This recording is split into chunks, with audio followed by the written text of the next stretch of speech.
Morning traders, and welcome to Trade the Structure and the morning Jumpstart US market recap. So we're just coming to the start of the Asian session.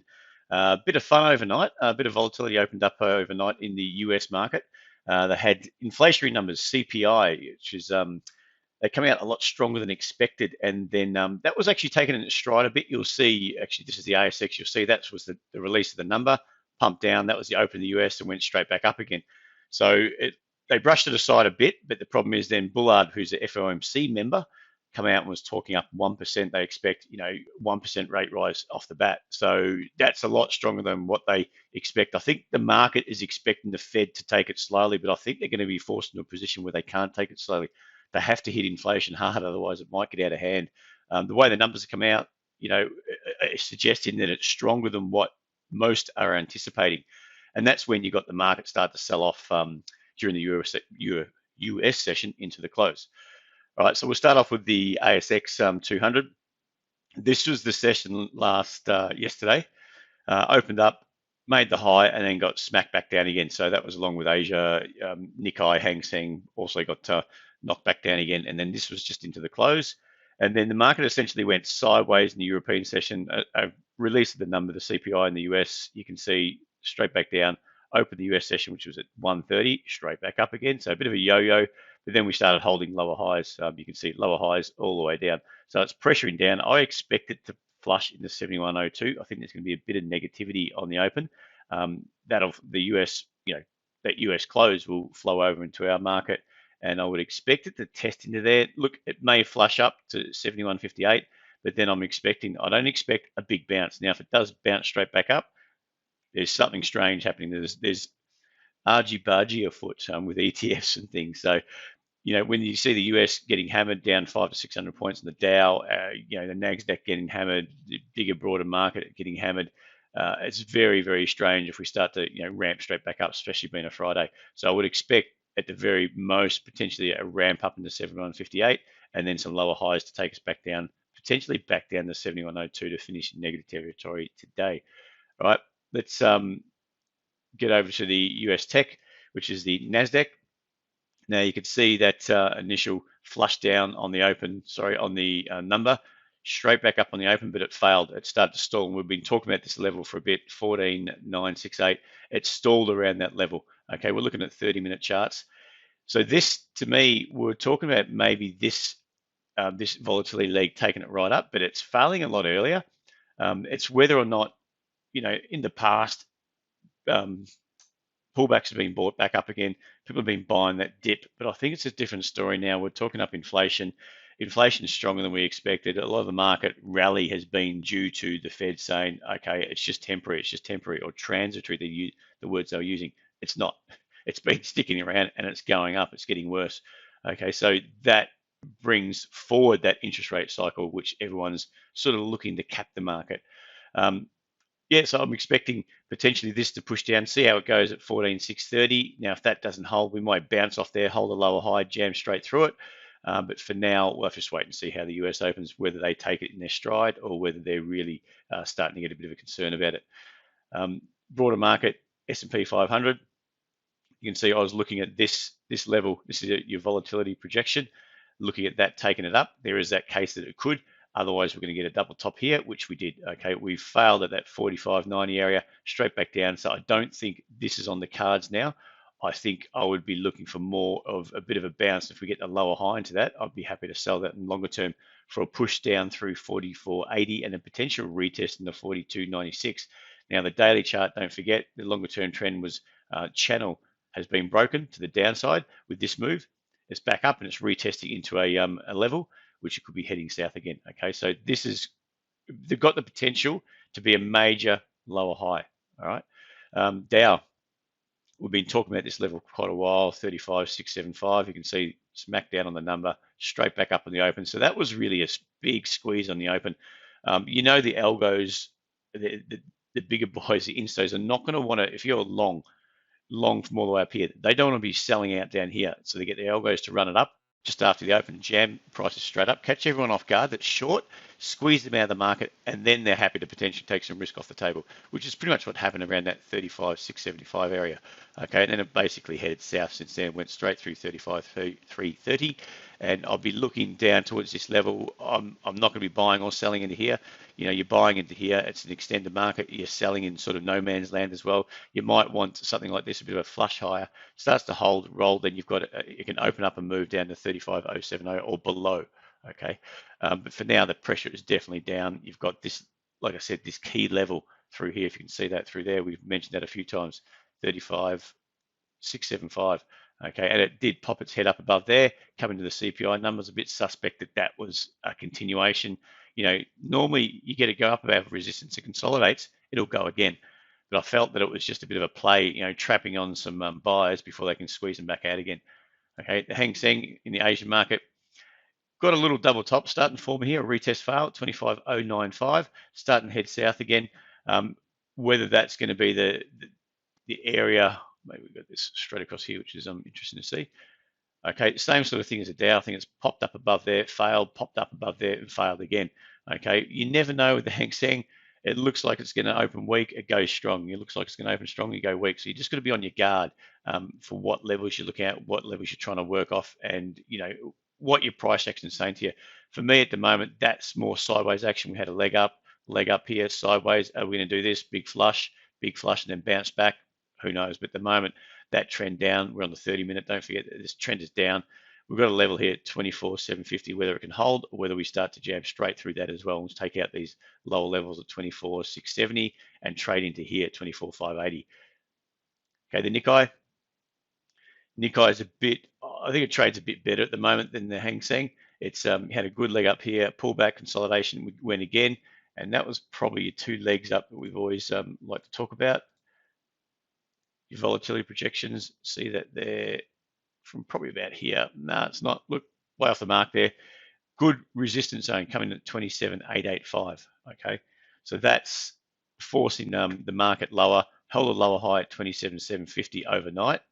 You can see this zone through here, held, and it's been selling off. So whether we get a bit of a run on, we could be looking back down to 27,145 if this level can't hold, or we may look to just flush and squeeze up.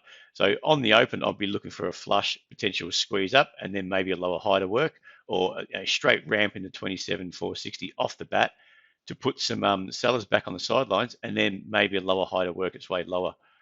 Okay, the Germany, which is the DAX, the Germany 40. Now, that is, I think the index is going to open up weaker because the actual underlying index closed earlier than the US. This is the CFD prices that's showing the 8 o'clock close for the US market. Not out of hand too much. I think obviously we've got that resistance zone at 15,560. We broke through here at 15,475, which is quite key.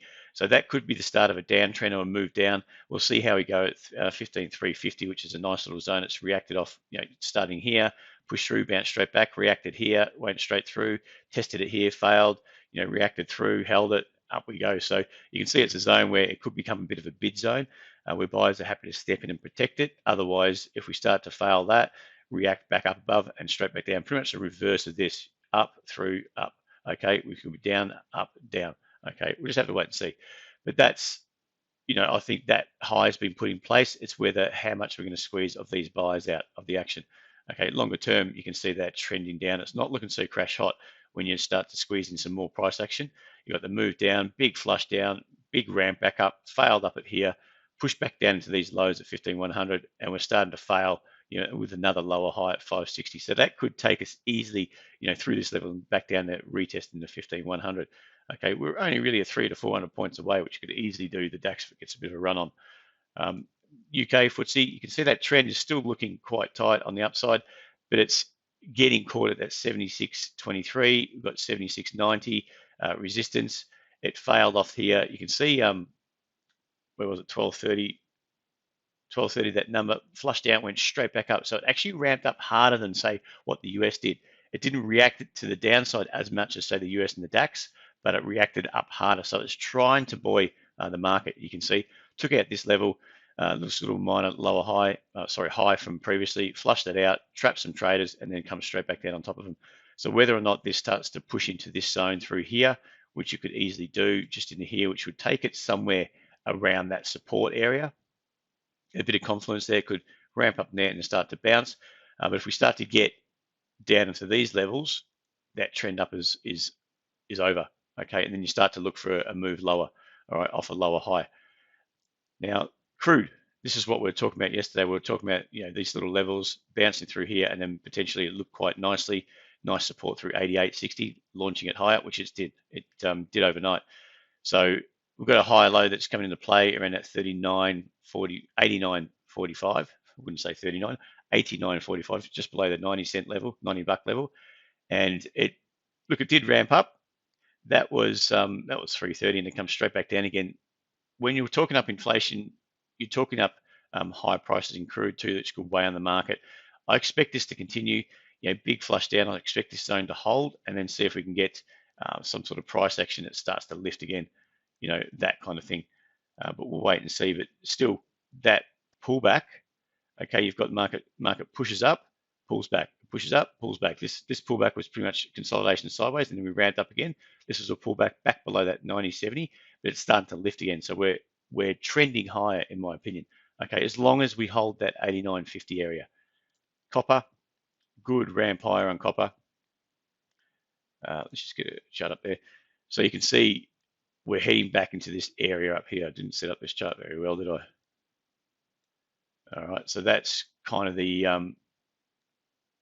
what we're looking at here. Actually, we'll do that. There we go. So you can see that was your projection up. We held, projected up, and I think where's the close in the morning? So it was somewhere.